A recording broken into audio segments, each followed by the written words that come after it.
We are about to enter the month of Nisan. Concerning the month of Nisan, which is the month of miracles, it says, "Benisan nigalu avotenu." In Nisan, our forefathers were redeemed from exile, and in Nisan, Mashiach will come. We will be redeemed. When it comes to Nisan, God took us out of Egypt. God's calling card, God's business card, so to speak. How did God introduce himself to the Jewish people? At the mountain of Sinai, he said, "I am the Lord your God, who took you out of Egypt. I am Hashem your God. What's the greatest thing I did? I took you out of Egypt. Now believe in me." That's how he starts. And the question which the commentators have, wouldn't it have been much more powerful to say, "I am the Lord your God who created heavens and earth"? Isn't that much more prestigious? A much greater miracle to create something from nothing. There was nothing, and then God created the heavens and the earth and the skies and the mountains and the trees and the human beings, as opposed to saying, "I am the Lord your God who took you out of Egypt." There's many answers amongst them. God wanted to talk to something which was pertinent and relevant to that generation. They saw how God smote the Egyptians, how he put the blood and the frogs and splitting of the sea. Another answer is that taking that of Egypt was specific to the Jews as opposed to creation of heavens and earth, which was for all mankind. Here's another answer, which is so profound and such an incredible lesson to us in our lives. You see, to create heavens and earth, something from nothing, is very difficult, but not as difficult as taking them out of Egypt. Because to create something from nothing is easier than to create nothing from something. To shatter the norm, to go beyond your comfort zone, that is difficult. You see, the natural rule was that nobody could escape Egypt. Pharaoh was a tyrant. He was a superpower. It was impossible. No slave had ever escaped.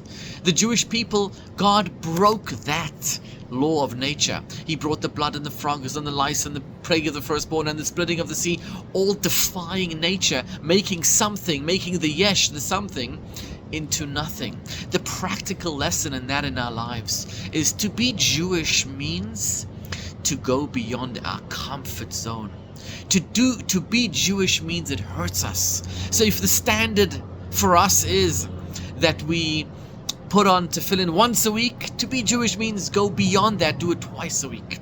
Every day to increase a little bit. If you only give $100 to charity, give 101. Talmud tells us the story of Rabbi Yochanan ben Zakkai, one of the greatest sages to ever live. In fact, because of him, the Torah wasn't forgotten. When the Romans destroyed the temple, he made sure that the Torah should survive.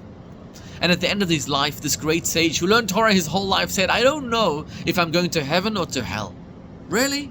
You don't know? Then what about us? We have no chance of going to paradise. What did he mean when he said, "I don't know where I'm going"? And one of the answers given is, Rabbi Yochanan said, in order to get into paradise, you need to go beyond your norm. And his norm was to study Torah day and night. So he wanted to know if he had ever gone beyond his norm. He said, "I don't know." Of course he went to paradise, but he said, "I don't know." A similar story is told about Rabbi Hanania ben Tradion.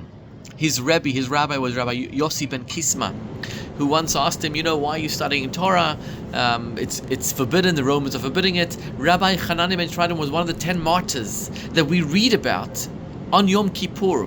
He was executed by fire. A Torah was wrapped around him, and some cotton was placed there to prolong his suffering. And that's how he was executed. And Rabbi Yossi ben Kisma asked him once, "Tell me, I need to know if you're going to paradise. Did you ever do a mitzvah? Something, So he said one time, I was collecting, as part of my job, I used to collect money to give to the poor. And I found $100 in my pocket. And I didn't know if it was my own money or if it was for the poor people. Now $100 in those days was a lot of money. Let's say it's $1 million today. And I didn't know. So the right thing to do, he could have probably excused himself, taken it for himself, or at least kept half. He said, "I took the whole $100 and I gave it all to the poor people." And Rabbi Yossi ben Kisma said, "Aha, now I know you are going to paradise." Why now do I know that? Because now you went beyond your norm. You did something which is beyond your comfort zone. You see, that's what it means to be Jewish. That's why God said, I am the Lord your God who took you out of Egypt. That's how he introduced himself, because we all need to go out of Egypt on a daily basis, every single day.